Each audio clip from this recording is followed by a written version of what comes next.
My name is Jessica Parker, 32 years old, and until last Friday, I was a senior marketing consultant at Pinnacle Consulting. 5 years of dedication ended with a 15-minute meeting, where Morgan Williams, the boss, who promised me partnership coldly, informed me my position was eliminated. As security escorted me out, I clutched my phone with the downloaded client database worth $475,000 in potential contracts. 1 week later, Morgan called demanding everything back. I smiled knowing what I had already done. If you are watching this video, I would love to know where you are tuning in from. Drop your location in the comments, hit that like button, and subscribe to follow my journey from corporate casualty to business owner. Trust me, this story of betrayal and sweet professional karma is worth staying for. My journey at Pinnacle Consulting began with such promise. After graduating with my MBA from Northwestern, I was thrilled to land a position at one of the most prestigious marketing firms in Chicago. The glass and steel office tower downtown housed some of the most brilliant minds in the industry, and I was determined to prove I belonged among them. From day one, Pinnacle cultivated an atmosphere of competitive excellence. The company motto emblazoned on every wall read, "Excellence is not an option, it is our standard." What they failed to mention was the cutthroat environment beneath the polished exterior. 60-hour work weeks were considered light. Colleagues canceled vacations for client emergencies. Birthdays and anniversaries were celebrated with a quick email while we all remained chained to our desks. But I accepted this as the price of success in a top-tier firm. Morgan Williams, my direct supervisor, initially seemed like the mentor I had always wanted. A 48-year-old marketing veteran with an impressive client roster, Morgan took me under her wing during my first year. "Jessica, you have the spark that cannot be taught," she told me, after I helped land the Thompson Athletic account. "Keep this up and you will go far here." I threw myself into every project believing Morgan recognized my potential. By my third year, I had brought in 7 major clients representing over $2 million in annual revenue. My strategies for the Westlake Financial campaign increased their market share by 14%, a case study Morgan proudly presented at the National Marketing Conference. What I did not realize was that my name had been removed from the presentation slides. There were warning signs I chose to ignore. When I created a revolutionary social media strategy for Blue Harbor resorts that increased their bookings by 37%, Morgan presented it to the executive team without inviting me. When I asked why, she brushed it off. "You are still developing your executive presence, Jessica. I am doing you a favor by not exposing you to that pressure yet." I believed her. I trusted her. I continued working 80-hour weeks, missing my sister Kate's wedding rehearsal dinner to finish the Harrington proposal. I postponed my vacation 3 times when Morgan insisted no one else could handle my clients. I answered calls at midnight and reviewed presentations at 5 in the morning. My friend Natalie Harris had warned me. 6 months before my layoff, Natalie, another successful consultant, was suddenly let go after bringing in a major pharmaceutical client. "Watch your back with Morgan," she told me over coffee. "She gets threatened when her team members shine too brightly." I dismissed her concerns as bitterness. Natalie had started her own consulting practice and seemed happy, but I remained loyal to Pinnacle and to Morgan. Edward Thompson, the HR director with kind eyes and a perpetual frown, had given me another warning I failed to heed. During my 4th-year performance review, he mentioned, "Jessica, your client satisfaction scores are the highest in the firm. Have you considered what your next career move might be?" The emphasis he placed on next should have alerted me, but I was focused on the partnership track Morgan had hinted at. My junior colleague Bridget Taylor began appearing in meetings with my clients. Morgan introduced this as cross-training for continuity, but Bridget received detailed briefings on my accounts, while I received minimal information about hers. When Bridget was assigned as co-lead on the North Star Insurance campaign, I had secured the territorial dance began. She requested access to all my client notes and strategy documents for alignment purposes. Looking back, the transfer had already begun. Kyle Davis from IT became an unexpected ally. 3 weeks before my layoff, he approached me in the break room. "Jessica just wanted to let you know there are some weird permission changes happening with your network drives. Might want to back up anything important." His eyes conveyed more than his words, but I thanked him and dismissed the concern. Kyle had always been friendly, occasionally fixing my computer issues without logging an official ticket. The day before the layoff was my professional peak at Pinnacle. I had finalized a comprehensive strategy for 5 major clients representing $475,000 in consulting contracts for the next quarter alone. My presentation to the Franklin Manufacturing executive team had gone brilliantly, with their CEO emailing Morgan, "Jessica is a game changer. We want her leading all our marketing initiatives going forward." That evening, Morgan took me to dinner at Riverside, an exclusive restaurant overlooking the Chicago River. "Jessica, your work has been exceptional," she said, swirling her glass of 30-year-old scotch. "The executive team has noticed. Big changes are coming." I assumed she meant my promotion. The amber liquid in her glass caught the light as she smiled, and I completely missed the predatory nature of that smile. I spent that night finalizing my presentation for the next morning, adding last-minute improvements to the slides, showcasing our projected revenue growth. The irony is not lost on me that my final professional act at Pinnacle was perfecting the very presentation Morgan would later claim as her own work. Friday morning arrived with promise. The spring sunshine streamed through my apartment windows as I dressed in my favorite power suit, a navy blue ensemble with subtle pinstripes that always gave me confidence. I had splurged on this suit after landing the Westlake account, considering it an investment in my professional image. The weather matched my mood as I walked the 6 blocks to Pinnacle's downtown office, stopping at my regular coffee shop, where Marianne the barista had my usual ready. "Big day today?" she asked, noticing my extra attention to appearance. "Potentially life-changing," I replied, not realizing how prophetic those words would be. Arriving at the office by 7:30, I wanted time to review my presentation once more before the 9 o'clock meeting. The office was quiet, with only a few early risers present. I nodded to Sam from accounting, who always arrived at 7 sharp, and Janet from legal, who practically lived at her desk. My office, while not corner status, had a decent view of the city and walls covered with framed campaign successes. At 8:15, my phone pinged with a calendar notification. Meeting with Morgan Williams and Edward Thompson, Conference Room C, 8:30 a.m. This was unusual. My presentation was scheduled for 9, and Edward's presence made even less sense. A flutter of unease rippled through me, but I dismissed it. Perhaps they wanted to discuss my promotion before the client presentation. Conference Room C was the smallest meeting room tucked away from the main corridor, not where important client presentations happened. As I approached, I saw Morgan and Edward already seated, a manila folder centered perfectly on the table.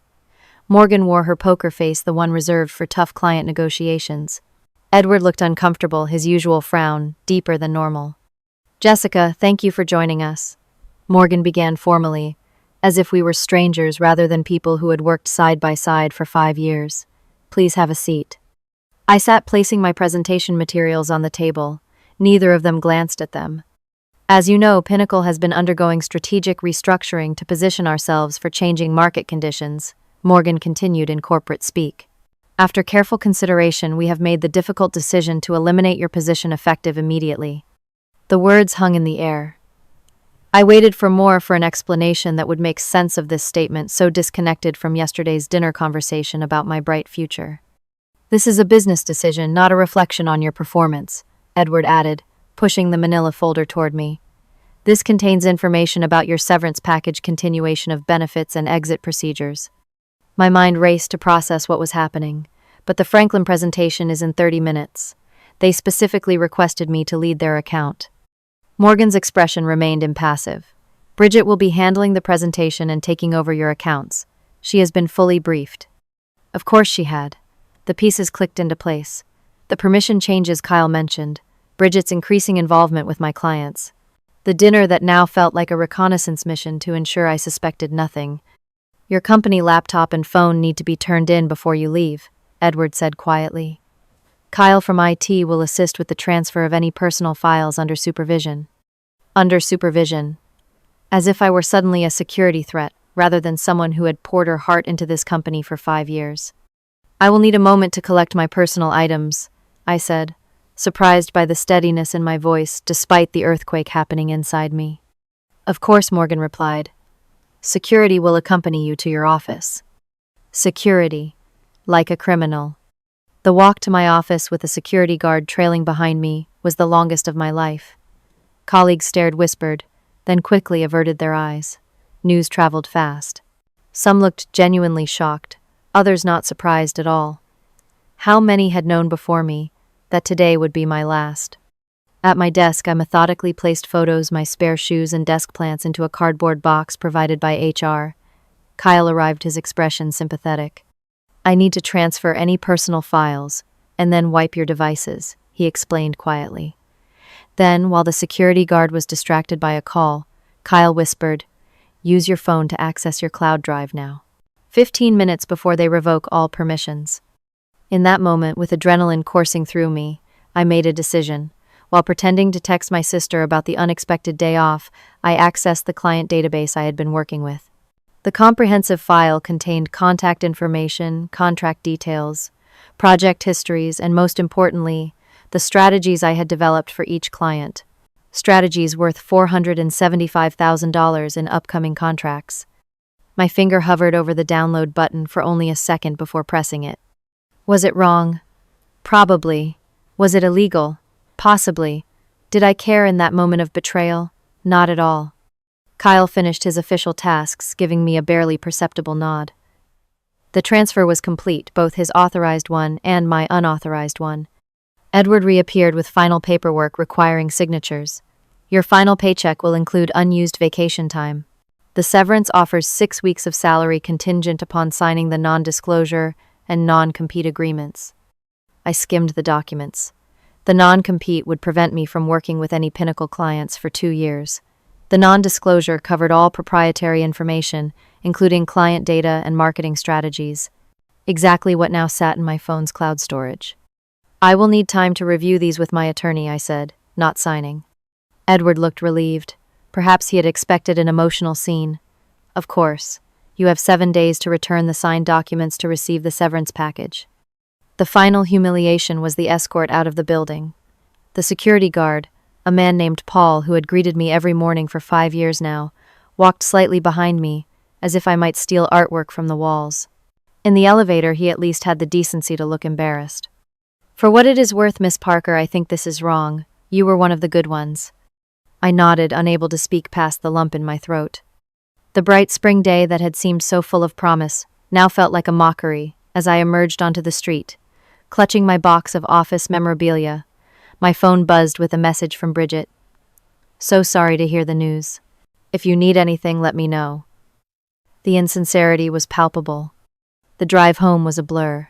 Traffic lights, pedestrians, other cars, all seemed distant and unreal. I pulled into my apartment parking garage and sat motionless, finally allowing the emotions to surface. Anger came first, then humiliation, followed by fear. What would I do now? How would I pay my rent? How quickly could I find another position with a non-compete hanging over my head?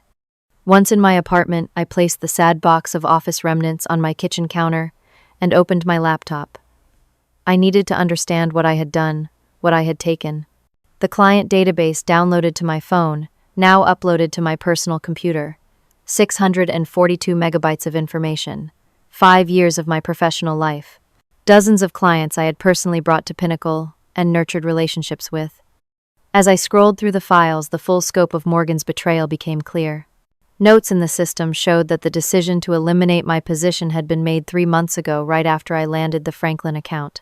3 months of Morgan extracting my knowledge, my strategies, my client relationships, while dangling non-existent promotions.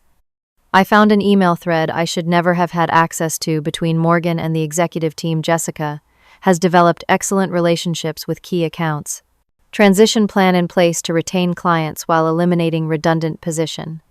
Projected savings of $120,000 annually, with no revenue impact."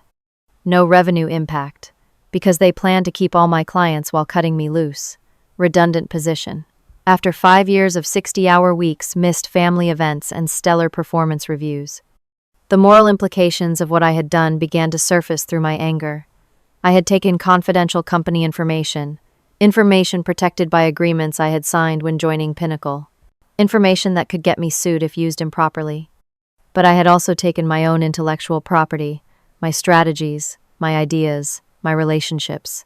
The lines were blurry, and in that moment of emotional turmoil, I made no decisions about what to do with the information. I simply closed my laptop, crawled into bed fully dressed, and gave myself permission to fall apart completely.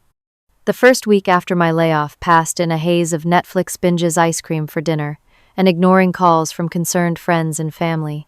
By day 8, reality set in with the arrival of my monthly bills. My emergency fund would cover expenses for 3 months if I was careful, but I needed a plan. The job search revealed the first challenge. Every marketing director position at firms comparable to Pinnacle required references from previous employers.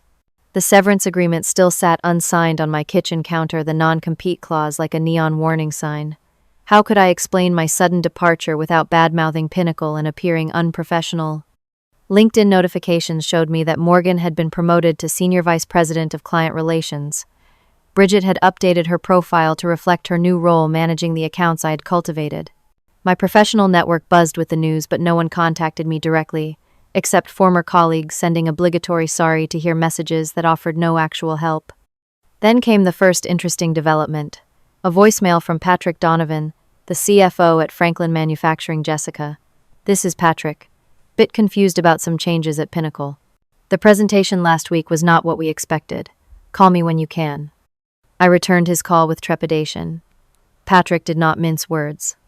The strategy presented was different from what you had discussed with us. Less innovative, more conventional.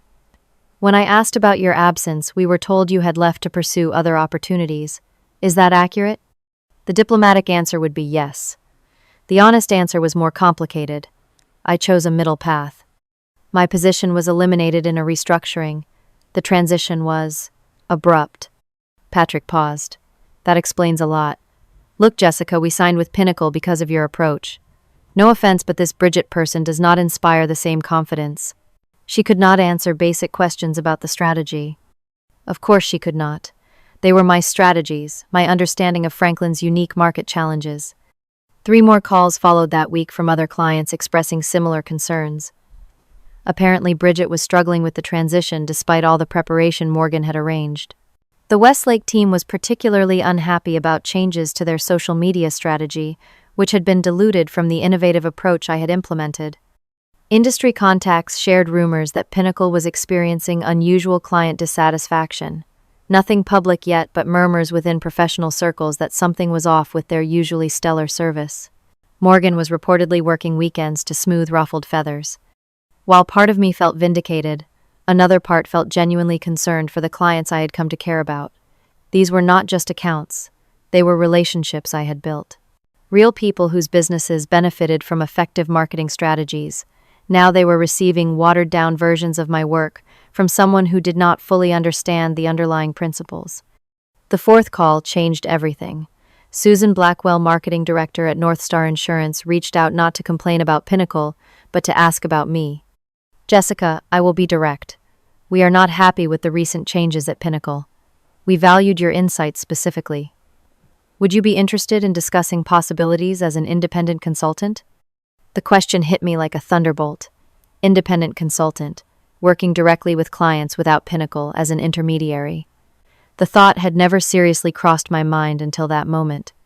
I would need to review my agreements with Pinnacle, I answered cautiously.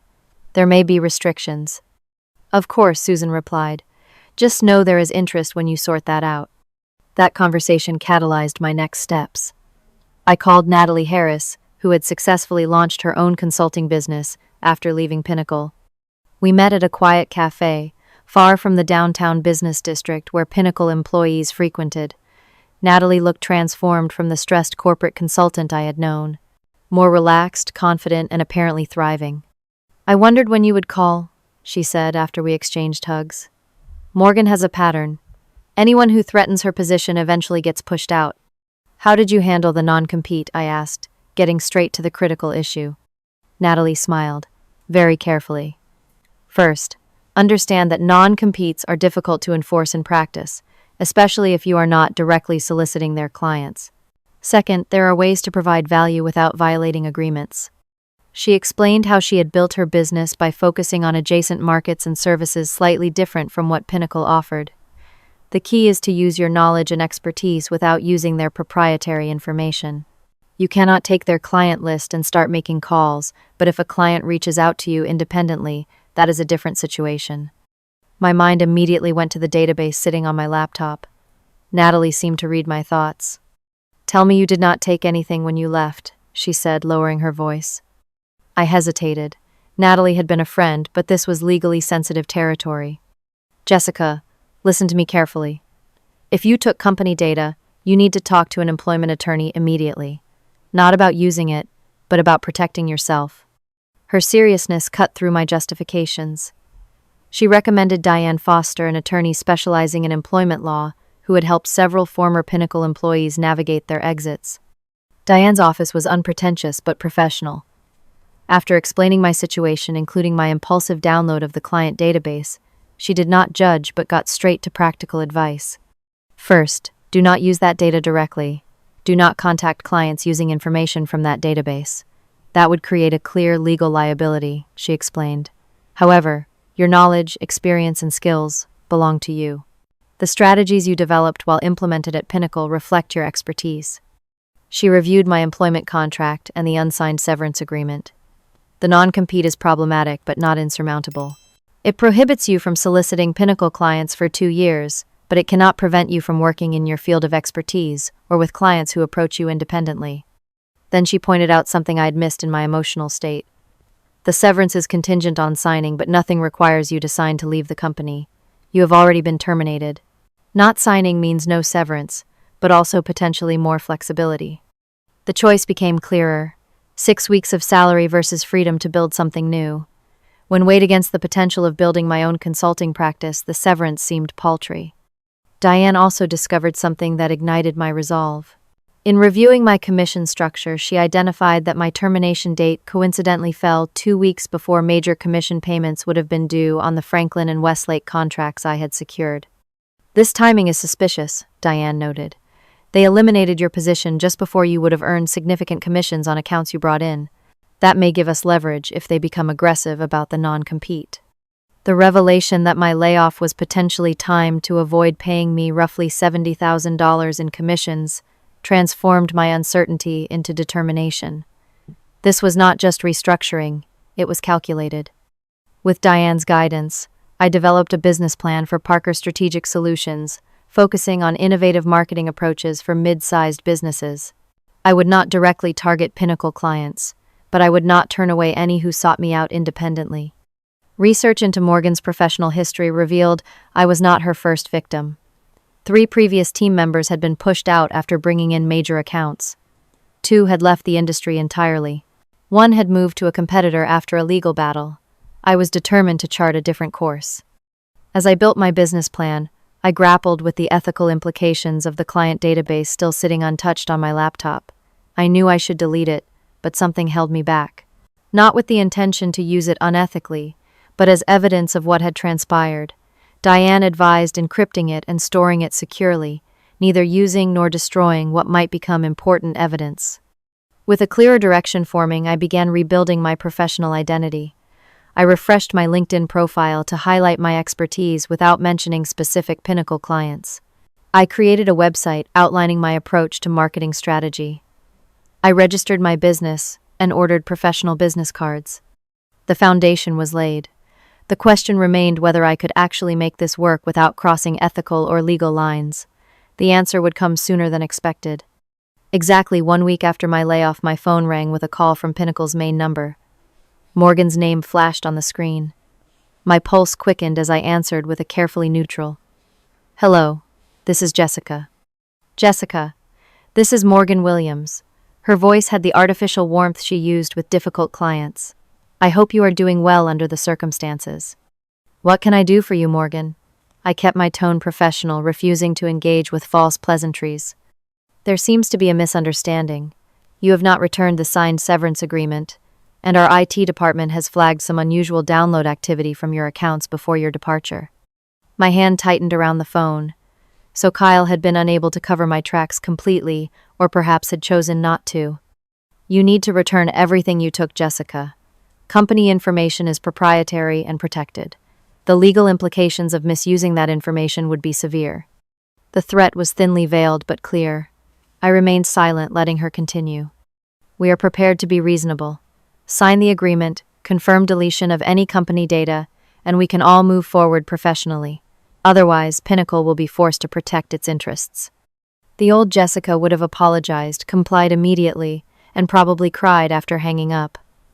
The new Jessica, shaped by betrayal and bolstered by understanding her worth, took a different approach. Thank you for your concern, Morgan. I will have my attorney review the situation and respond appropriately. Your attorney Morgan's surprise was evident. This does not need to become adversarial, Jessica. It became adversarial when you eliminated my position 2 weeks before my commission payment after 5 years of loyal service. Anything further should be directed to Diane Foster at Foster Legal Associates. Have a good day, Morgan. I ended the call before she could respond, my heart pounding but my resolve strengthened. The confrontation I had avoided had now begun, and there would be no going back to safe corporate employment. The bridge was not just burned, I had launched a missile at it. Within an hour, Diane called. I just received a rather aggressive call from Pinnacle's legal department. Want to fill me in? After explaining Morgan's call, Diane advised documenting everything. Forward me any emails, record dates, and times of calls, save any voicemails. Do not engage directly with anyone from Pinnacle without consulting me first. The next day, a formal letter arrived from Pinnacle's legal team, alleging potential misappropriation of trade secrets and breach of confidentiality. They demanded immediate return or destruction of all company information and signature on the severance and non-compete agreements. Diane's response was measured but firm. She acknowledged my download of information during the emotionally charged termination process, confirmed that the information remained secure and unused, and counter-alleged potential wrongful termination designed to avoid commission payments. This is a negotiating position, she explained. They want you neutralized and silenced. We want your freedom to work without their interference. Neither side wants an expensive legal battle that could expose uncomfortable truths. While the legal posturing continued, I moved forward with establishing my business. I secured a small office in a co-working space, created marketing materials, highlighting my expertise, and began networking with industry contacts not directly connected to Pinnacle. The most unexpected development came 2 weeks into this standoff. Laura Wilson, Pinnacle's vice president and Morgan's supervisor, contacted me directly, bypassing both legal teams. Jessica, this situation has escalated unnecessarily. She began when we met at a neutral location, a quiet tea shop in a neighborhood far from Pinnacle's offices. I want to understand what happened from your perspective. Cautiously, I shared my experience, focusing on facts rather than emotions. The timing of my termination relative to commissions, the years of exceptional performance reviews, the clients who had signed specifically to work with me. Laura listened intently, occasionally taking notes. When I finished, she sighed deeply. This is not the first time similar concerns about Morgan have surfaced. Your situation fits a pattern we have been investigating. She revealed that Morgan had systematically pushed out successful female team members who might threaten her position while retaining their client relationships and taking credit for their work. The executive team had noticed the pattern of departures, but had been persuaded by Morgan's explanations of performance issues or restructuring needs. Why are you telling me this? I asked, suspicious of her motives. Because Pinnacle is losing clients despite Morgan's assurances that transitions are going smoothly. Franklin Manufacturing has put their contract under review. Westlake is expressing serious dissatisfaction. Your direct replacement is struggling, and Morgan is blaming everyone but herself. Laura proposed a compromise. If I would return or certify destruction of the client database, Pinnacle would withdraw demands about the non-compete agreement, allowing me to work freely in my field, even with former clients if they approached me independently. After consulting with Diane, I agreed to these terms with additional provisions that Pinnacle would provide positive references and acknowledge my contributions to accounts I had managed. The agreement explicitly stated that my knowledge and expertise remained my own property to use in future business endeavors. With legal concerns addressed, I focused fully on building Parker Strategic Solutions. I carefully documented all communications with former clients, ensuring they had initiated contact rather than the reverse. I developed case studies based on publicly available information about campaigns I had led without revealing confidential details. My LinkedIn posts about marketing trends attracted attention. My thoughtful comments in industry forums demonstrated expertise without mentioning specific clients. Gradually, my professional reputation began to stand independent of Pinnacle. Then came the industry conference I had registered for months before my layoff. Pinnacle would be there. Morgan would be there. I considered canceling but decided against retreat. This would be my professional reemergence now, as the founder of Parker Strategic Solutions rather than a Pinnacle employee. The confrontation happened at the networking reception. I was speaking with the marketing director of a regional healthcare system when Morgan approached, clearly surprised to see me actively networking. "Jessica, how unexpected to see you here," she said, with forced pleasantness, champagne flute in hand. "Professional development remains important to me, Morgan," I replied calmly. "This is James Wilson from Heartland Healthcare."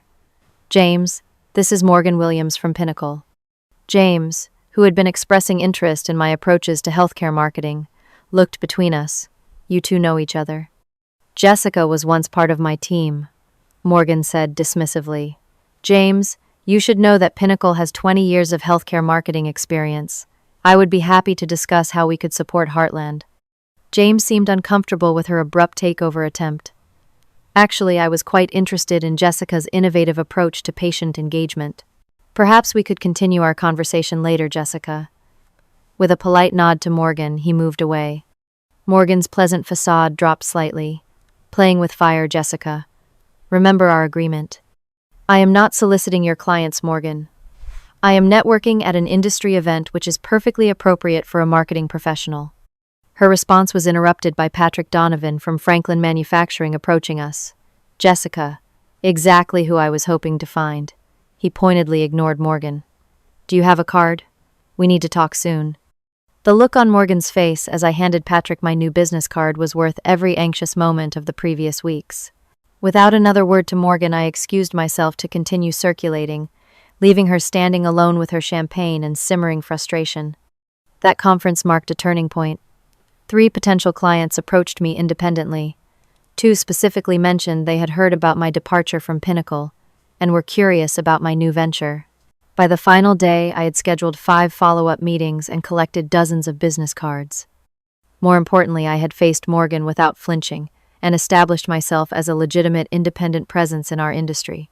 The professional community now saw me as Jessica Parker of Parker Strategic Solutions, not as a former Pinnacle employee or Morgan's subordinate. The subtle shift in power was palpable. I was no longer running or hiding. I was building something new on the foundation of my expertise and doing it ethically, despite the temptations to take shortcuts using the information I had downloaded. As I drove home from the conference, I made a decision. That evening, with Diane as a witness via video call, I permanently deleted the client database from my devices. The information had served its purpose as leverage during negotiations, but keeping it risked compromising the ethical foundation I was building my new business upon. "Smart move," Diane commented as she watched me complete the deletion. "Now there can be no question about how you are building your business. It stands entirely on your expertise and professional reputation." With that action, I closed one chapter and fully embraced the next. The confrontation with Morgan and Pinnacle had transformed from an external battle to an internal victory. I no longer needed their data because I no longer defined my worth through their validation. With the legal issues resolved and my confidence reinforced after the conference, I fully committed to building Parker Strategic Solutions.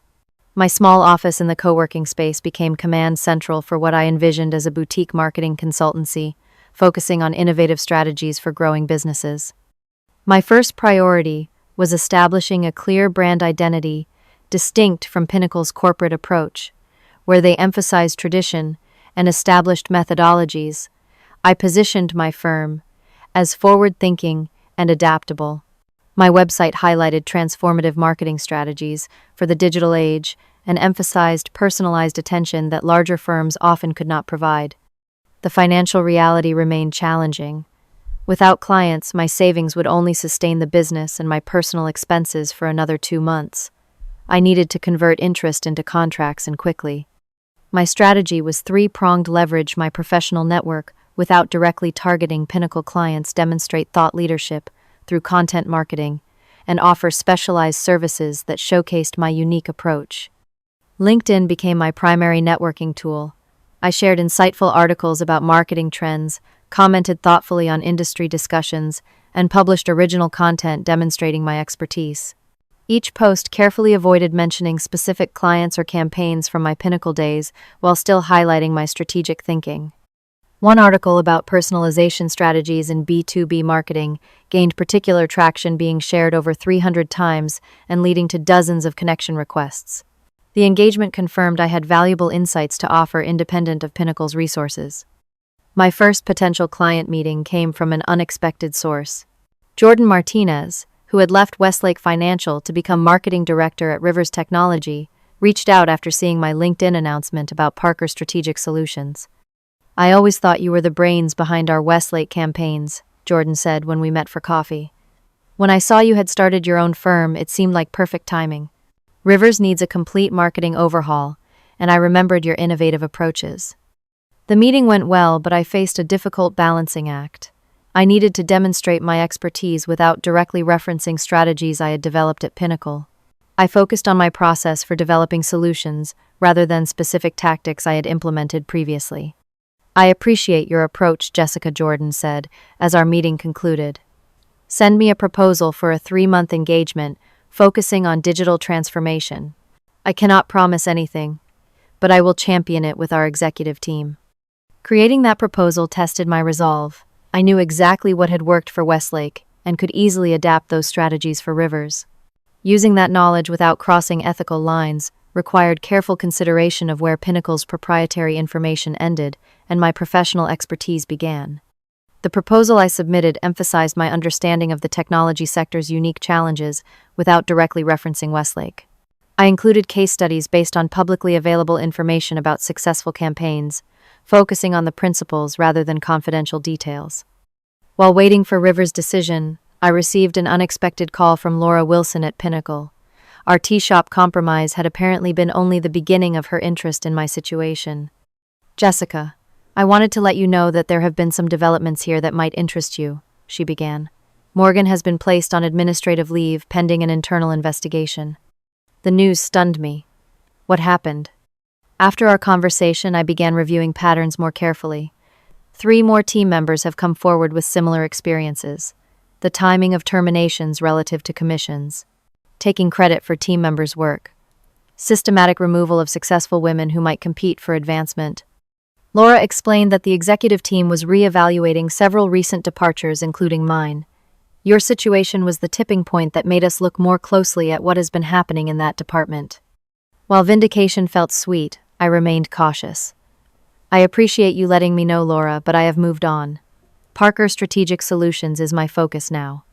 "I understand. Just know that if you ever wanted to discuss returning to Pinnacle in a different capacity, that door is not closed."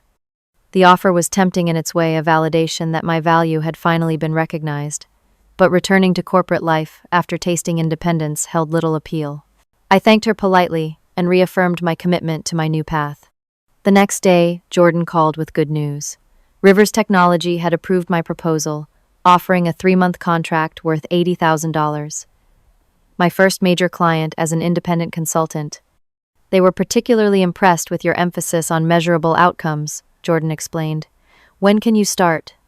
With that first contract secured, momentum began building. 2 more potential clients reached out after seeing my thought leadership content. A former colleague recommended me to her brother's company. Patrick from Franklin Manufacturing called again, expressing continued dissatisfaction with Pinnacle's performance. "Their strategies lack the innovation you brought to the table," he complained. "The current team seems to be following a cookie-cutter approach that does not address our specific market challenges." While careful not to disparage Pinnacle directly, I outlined how my approach differed.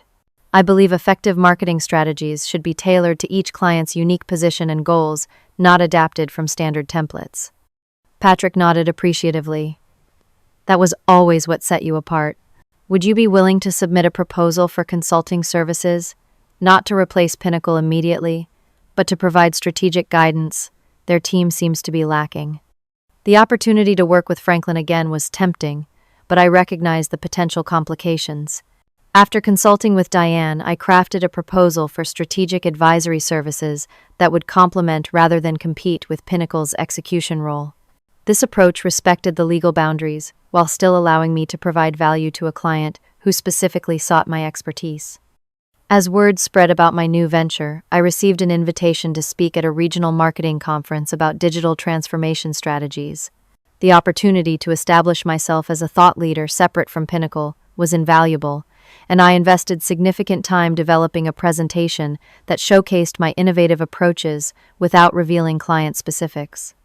The speech was well received, generating several new business inquiries and an invitation to contribute to a respected industry publication. Each public appearance further cemented my independent professional identity. 3 months after my layoff, Parker Strategic Solutions had secured 4 clients, representing $230,000 in annual contracts.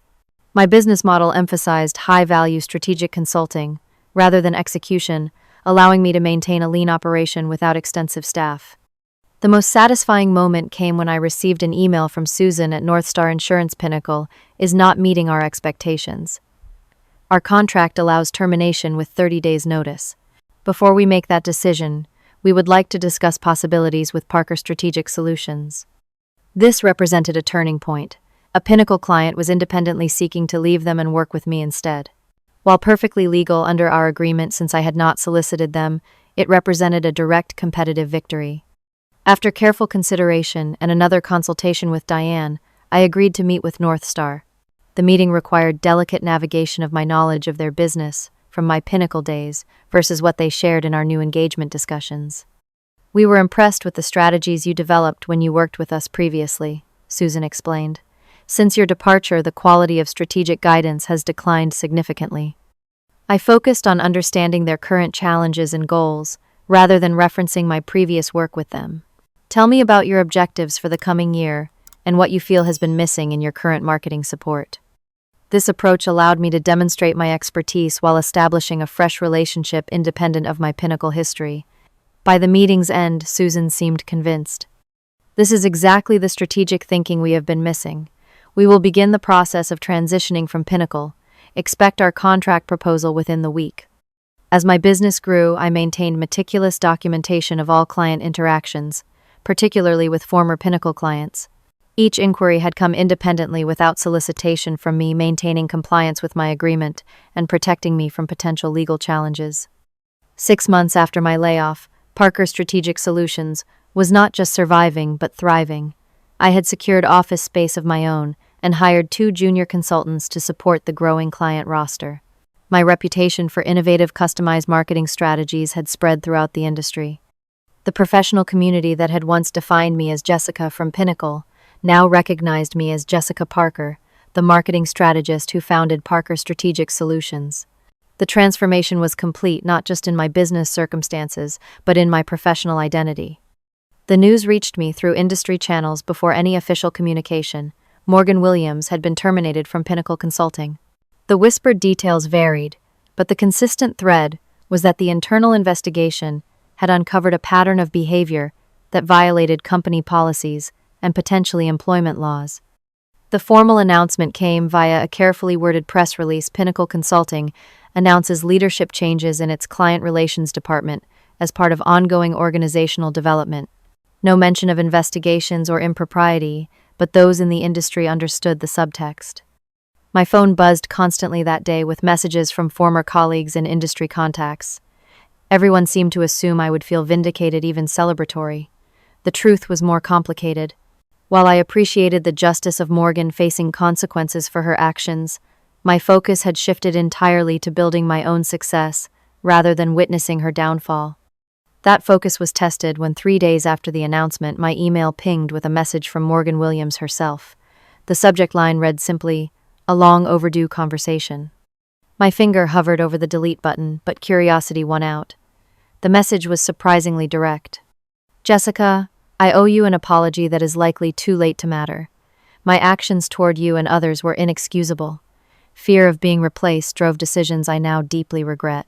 This is not an attempt to salvage my reputation or career, both of which are appropriately damaged.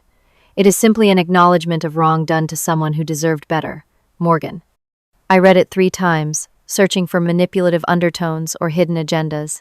Finding none, I closed the email without responding.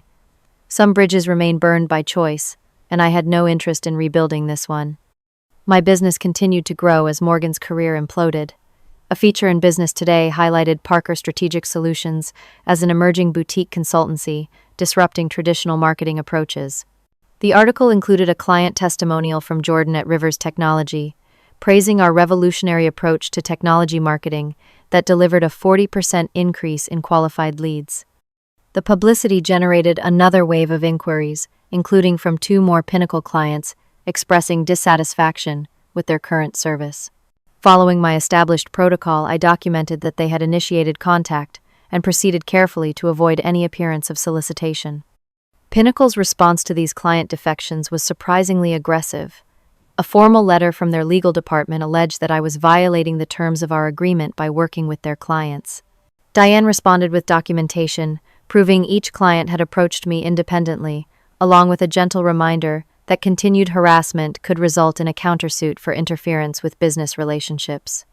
The conflict escalated when I learned Pinnacle had contacted several of my clients, suggesting that my services might involve misuse of proprietary information. This crossed a line from legal defense to active sabotage of my business. "This is actually good news," Diane said when I called her in a panic.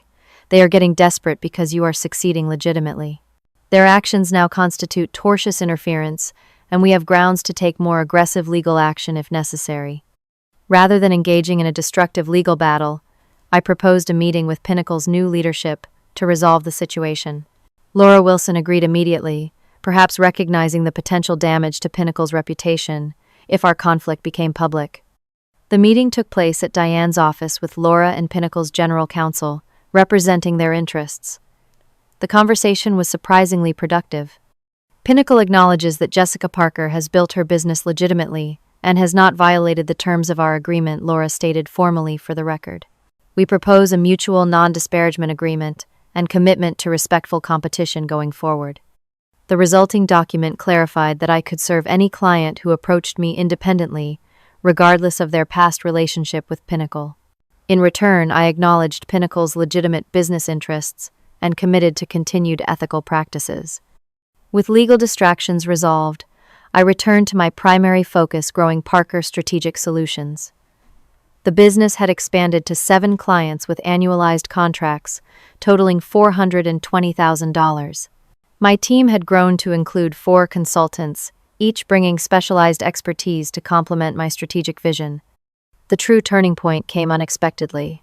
An email arrived from Thomas Reynolds, CEO of Reynolds Media Group, a holding company that owned 12 regional marketing agencies. Interested in discussing potential acquisition of Parker Strategic Solutions, your innovative approach has caught our attention. The proposition was simultaneously flattering and terrifying. I had built this business from nothing after professional devastation. Could I really consider selling it just as it was succeeding? After careful consideration, I agreed to a preliminary discussion. Thomas was refreshingly direct about his interest. "Your approach to strategic marketing is exactly what our organization needs. Our agencies are strong in execution but often lack the innovative strategic direction you provide. We are prepared to make a substantial offer that would include an ongoing leadership role for you." The initial offer was $600,000 plus a 3-year contract for me as Chief Strategy Officer across their agencies. The financial security was tempting after months of uncertainty, but I worried about losing the independence that had become so valuable to me. After negotiations, we reached a compromise. Reynolds would acquire 60% of Parker Strategic Solutions for $750,000, with me retaining 40% ownership and full strategic control of the business. I would also join their executive leadership team, bringing my innovative approaches to their entire network while continuing to lead my own team.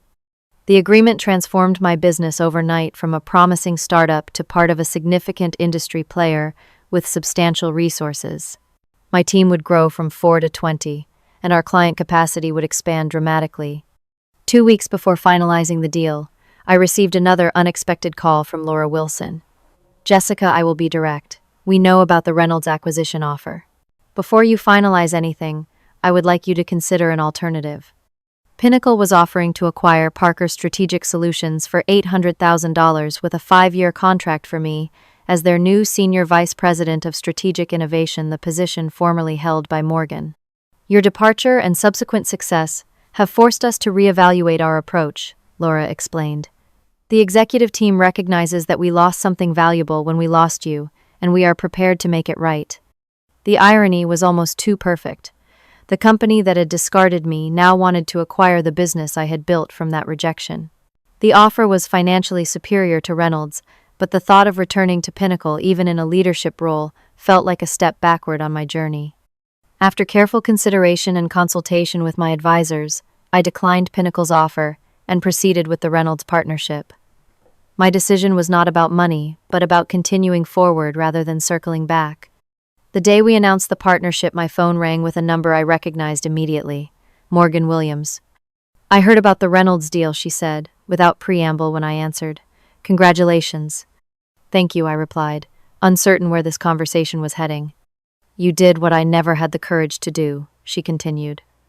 "I spent 20 years climbing a corporate ladder because I was afraid to build something of my own. That fear led me to see talented people like you as threats rather than assets." Her candor surprised me. "Why are you telling me this?" "Because someone should acknowledge what you have accomplished. You turned a betrayal into a triumph through genuine talent and ethical choices. That deserves recognition, even from the person who caused the betrayal." The conversation lasted only a few minutes more, but it provided an unexpected sense of closure. Morgan had lost everything professionally, while I had built something more valuable than what I had lost. There was no satisfaction in her downfall, only appreciation for the journey it had forced me to undertake. 1 week later, we finalized the Reynolds partnership agreement. As I signed the documents transferring 60% ownership of Parker Strategic Solutions, I reflected on the journey from that conference room at Pinnacle, where Morgan had coldly informed me my position had been eliminated. In the 6 months since that devastating day, I had not only survived but thrived in ways I could never have imagined while working under Morgan's shadow. The client database I had impulsively downloaded had served its purpose not as a tool for unethical advantage, but as a catalyst for creating something entirely my own. As Thomas Reynolds handed me the partnership check, he asked, "Any regrets about the path that brought you here?"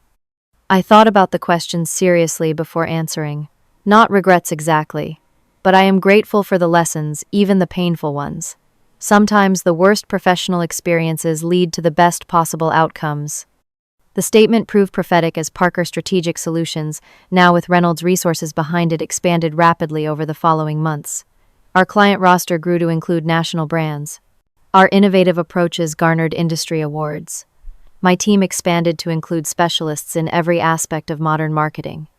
6 months into the partnership, we reached a milestone: $1 million in quarterly revenue.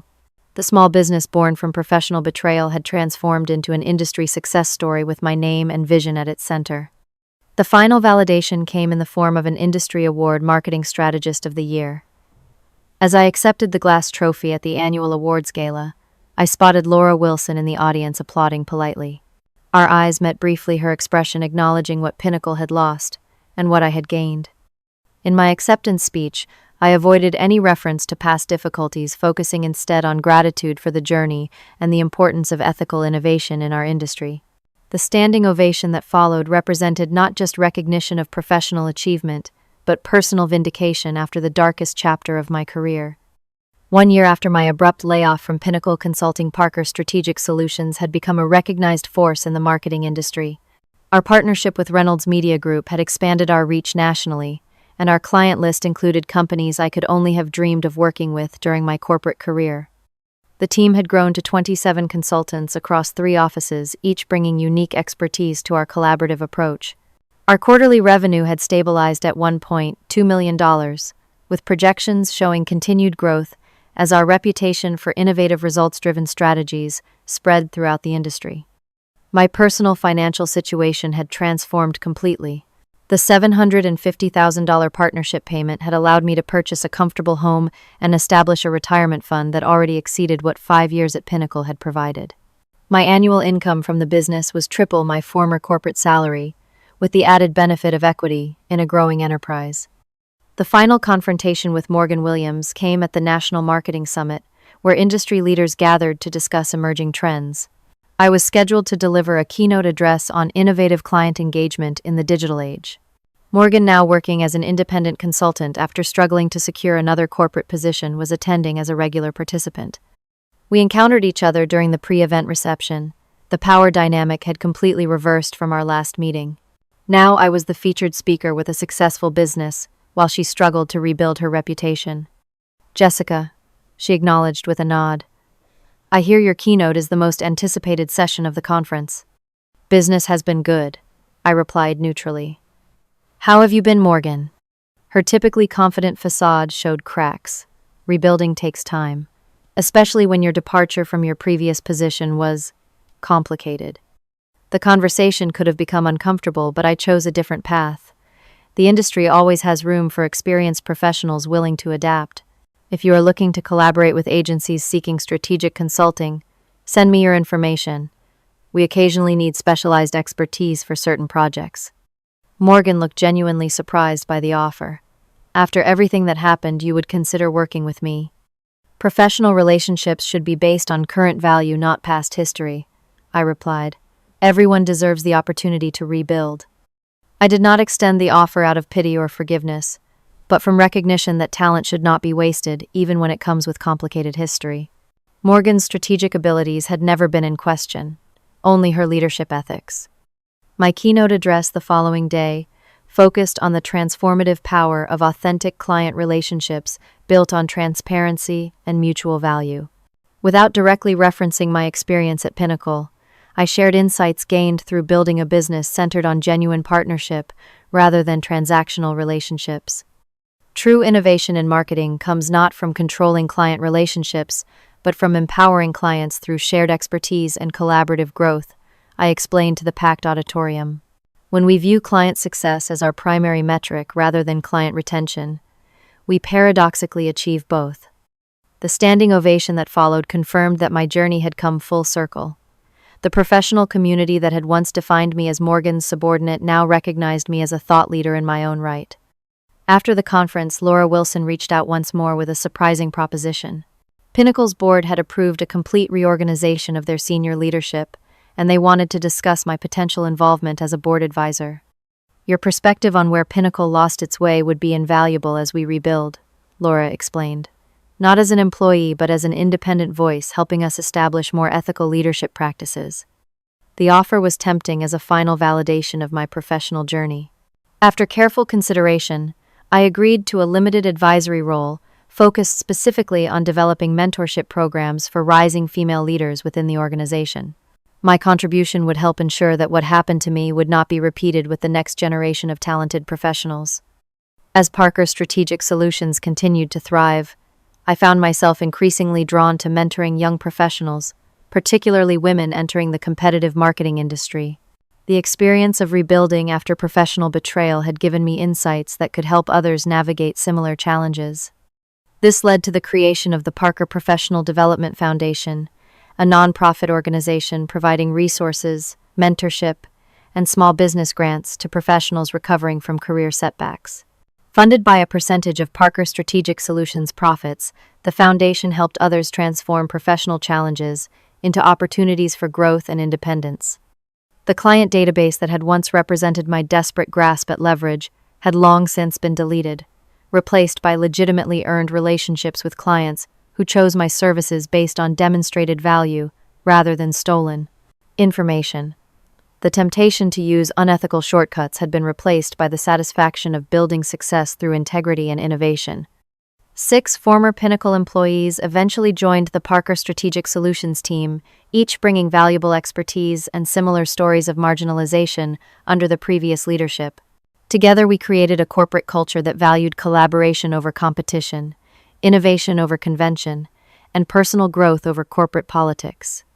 My most satisfying professional moment came not from financial success or industry recognition, but from mentoring Zoe Jenkins, a young marketing professional who had been laid off in circumstances similar to mine. With guidance and support from our foundation, she established a specialized digital marketing agency that became one of our valued partners.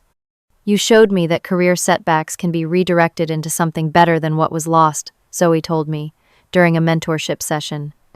That perspective changed everything for me.